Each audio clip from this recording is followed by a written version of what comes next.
Mom believed Boone was the danger. He was the only warning she had. Cordelia Vasquez had been a labor and delivery nurse for 15 years. She had seen more than most parents ever would. She trusted that. She had built her whole approach to motherhood around what she knew, around what experience had taught her body to recognize in a beat. 10-month-old Bodie had been the center of that approach since the morning he was born. Boone was an 8-year-old yellow Labrador who had shared the house since before Bodie existed. He had never shown anything but patience with him, the ear-grabbing, the shrieking, the lurching of a child learning to walk. He was the kind of dog people describe as gentle to the point of being a little dull, which is why what happened that morning in their split level in early November made no sense. It was the kind of week where nothing was supposed to happen. Bodie had been mildly sick 4 days earlier, the kind of thing that moves through everyday care without alarm. By that morning, he was eating soft food again, walking, the fever long broken. By every measure Cordelia knew, he was getting better. It started in the lower den. Bodie woke fussy, the way babies do when something is not quite right but they cannot say what. Cordelia fed him, changed him, held him. Within 20 minutes, Boone was carrying the baby's pacifier away from her and dropping it at the door. Not threatening, not aggressive, just there, immovable, his attention locked on the child in a way it had never been before. Cordelia watched from the corduroy sectional, coffee in hand, and felt the first thread of unease. Boone, go lie down. He lifted his eyes to her and stayed exactly where he was. Bodie began to cry. He didn't back away. He leaned closer. That detail would matter. She didn't know that yet. She set the coffee down. He was holding the position for 2 full seconds at a time, then pulling back to look at her. Directly, flat on, then lowering his face again. He was reporting something. She would understand that later. In the moment, she only saw a Labrador too close to a crying toddler, and her body registered the size differential before her mind caught up. It happened again, 20 minutes later. Bodie had quieted, was sitting on the shag carpet with the wooden rattle, and Boone crossed the lower den in the same deliberate way and lowered his head again. Cordelia pulled him back by the collar. He turned immediately and sat beside her, calm, composed, watching the child. She filed it as odd. She noted it. She did not yet understand that he was not asking for attention. He was filing his own report. In 15 years of work, Cordelia had seen dogs upset children before. She had seen the pattern. Stress behavior, resource guarding, overstimulation around a crying infant. She had seen families dismiss warning signs until it was too late, and she had written notes about exactly the kind of fixation she was now watching unfold in her own lower den. The size differential alone, the weight of a large animal against the small body of a toddler, made her stomach tighten in a way she recognized as professional instinct. She crossed the room and put herself between them. Boone moved around her. He wasn't growling, he wasn't stiff, but he would not leave Bodie alone. Raphael came in from the next room and watched for 30 seconds. Should we put him out back? Cordelia was already nodding. Just for a few hours, until he's calmer. Her mother-in-law, who had come to help that week, said it from the hallway without being asked. You're right. You can't take that risk with a baby. They had all reached the same conclusion. That felt, at the time, like confirmation. She had used the exact words she would have used in a clinical note. She had the training. She had the years. She had the framework that told her, with professional certainty, what she was watching.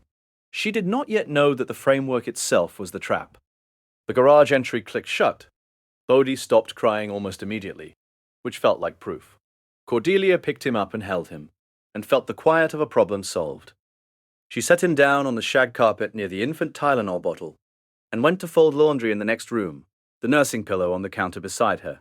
Boone was scratching at the garage entry within 10 minutes, not barking, scratching, a continuous, focused, rhythmic scraping that did not stop.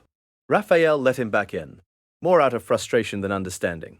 He went directly to the doorway of the room where Bodie now lay, positioned himself at the threshold, and would not move. Cordelia came to stand beside Raphael. She looked at Boone standing over the sleeping baby. She looked at how still he was, how focused. He had never done this before. Not once. He's fixating on him, she said. Raphael nodded slowly. They had both reached the same wrong conclusion in the same wrong way. Neither of them asked why he was starting now. They moved him to the back bedroom that night. Door closed. He scratched at it for 4 hours without stopping. Raphael called his cousin about temporary boarding. Cordelia did not argue. She had seen too much, she thought, to argue. She wrote in her journal that night, "I almost gave the dog away today." She underlined the word almost. She did not know yet how much that underlining would matter. Bodhi woke at 2 in the morning. Not crying. Small sounds. Not distressed. Cordelia gave him 10 minutes on the nursing pillow. The sounds did not change. She turned over. At 1:39 in the morning, she heard Boone hit the back bedroom door. Not scratching. Impact. The full weight of a grown dog throwing himself against a hollow core door. Then again. Then again. She was moving before the thought finished. Down the hall, the door shaking in its frame. She grabbed the handle, and Boone pushed past her before she could speak and ran, not walked, directly to the room where Bodhi lay. Cordelia followed. Boone was at the crib, both paws on the rail, his nose pressed to the child's face. Bodhi was quiet. The wrong kind of quiet. Cordelia reached in. The body in her hands was limp and warm. And Rom. She turned on the light. The color in Bodhi's face was off. Not the grey she knew to fear, but a faint pallor around the lips. Hands slightly cool. Breathing even but shallow. She picked him up. And the limpness was too much. Just slightly too much, and she was already reaching for her phone before she finished forming the thought. Raphael came down the hall behind her in his socks. He took one look at the way she was holding the child and did not ask any questions. He picked up the keys from the corduroy sectional and opened the garage entry. Boone did not follow them out. He stood at the doorway watching the car start in the driveway, his outline visible in the porch light, his weight leaning toward the gate as if even now he was still trying to come. At the emergency clinic 40 minutes later, the readings came back. Troponin levels confirmed by lab at 0.18 nanograms per milliliter. The diagnosis was silent, cardiac event in parent. The kind of slow, invisible slide that does not announce itself, that produces no dramatic symptom, that depletes a child without any external signal a parent would think to look for. The cardiologist who admitted them was someone who specialized in silent ischemia. She read the chart and looked up. This was being detected, she said, by something. Bodhi was not symptomatic to you yet. By the time a parent sees this, we are usually managing a crisis. You brought him in within the window where we could correct it without consequence. Cordelia told her about Boone, about the face pressed to the child's mouth, about the scratching at the garage entry, about the impact at 1:39 in the morning. The doctor wrote something on the chart and set her pen down. Dogs detect cardiac biomarker shift at concentrations thousands of times below human sensory threshold, she said. In a child whose condition is shifting across hours, that signature is changing. He has been reading a chemical profile that is invisible to anyone in your house. He was telling you. You filed it as aggression because you have a framework for aggression. You do not have a framework for what he was actually doing. Another 9 minutes and we would be having a very different conversation. Cordelia sat with that for a long time, the face pressed to Bodhi's mouth each morning. Not aggression, breath detection, the refusal to leave after every correction, not defiance, an alarm that could not turn itself off, the scratch at the garage entry, not impatience, the sound of him trying to get back to his post, the vigil at the threshold over the sleeping child, not dominance, medical surveillance, the impact at 1:39, not destruction, a guardian locked outside by the person he was trying to protect. He had been reading what she could not see since the moment Bodhi woke fussy that morning. Has your dog ever done something that made no sense? Until it was the only thing that made sense? Tell us in the comments. These stories deserve to be heard. They drove home in the dark. Bodhi was stable, drowsy, wrapped in a hospital blanket. Raphael carried him inside. Cordelia opened the garage entry. Boone came in without drama.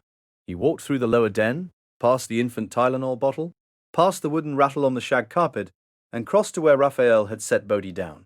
He lay close beside him, the full length of his body against his side. Cordelia sat on the shag carpet across from them. She did not reach for her phone. She did not move to the lower den. She watched the slow rise and fall of her child's chest. She watched Boone's ribs rise and fall in time with it. She watched the place on his shoulder where the wood of the bedroom door had left a faint mark from the impact at 1:39. She did not say anything aloud. She said one thing in her head, the same thing over and over, the only thing that made sense to say. I'm sorry, Boone. He did not move for a moment. Then he pushed his nose against her hand and settled again beside the sleeping child. Every guardian deserves to be recognized, even the ones who never asked for anything in return. If stories like this matter to you, Subscribe so you never miss the next one. She stayed on the shag carpet until the morning began to grey in the window.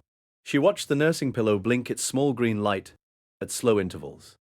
She listened for the breath that, the night before, had almost stopped without anyone in the house except Boone understanding what it meant. Bodie is wearing a continuous monitor now. His numbers are stable. Most nights the monitor does its job. Every night. Boone lies at the foot of his bed anyway, because the numbers can change, and he is still watching. He has not stopped watching once in all the months since. There is a thing she thinks about often now, sitting alone in the kitchen in the early hour before the rest of the house wakes. The framework she had built across 15 years of professional training was real. It was earned. It was, in its own context, correct. But it had been built from the cases she had seen. It had been blind by its nature to the cases she had never been in the room for. Boone had been working from a different framework. A framework that had nothing to do with anything she had been taught. A framework that began at the level of a single molecule and ended at the foot of a sleeping child. She had treated his framework like noise. He had treated hers like a danger. Only one of them had been correct. She has not written about it. She does not know how. The cases she has filed across her career are organized by category, indexed by symptom, ordered by diagnostic clarity. There is no field on the form for the thing Boone did. There is no category for the kind of attention he was paying. There is no symptom that captures the sound of a hollow core door under the shoulder of a Labrador who had figured out, before any of them, that the small body on the other side of the door was running out of time. She thinks she will figure out how to write it eventually. For now she only sits with the knowledge that, on the night it mattered most, the only competent professional in the house had been the one without a badge. The next story involves a dog who changed his behavior 3 weeks before a diagnosis. No one saw coming. Boone lay beside the sleeping child, his body curled into a long arc around the sleeping toddler.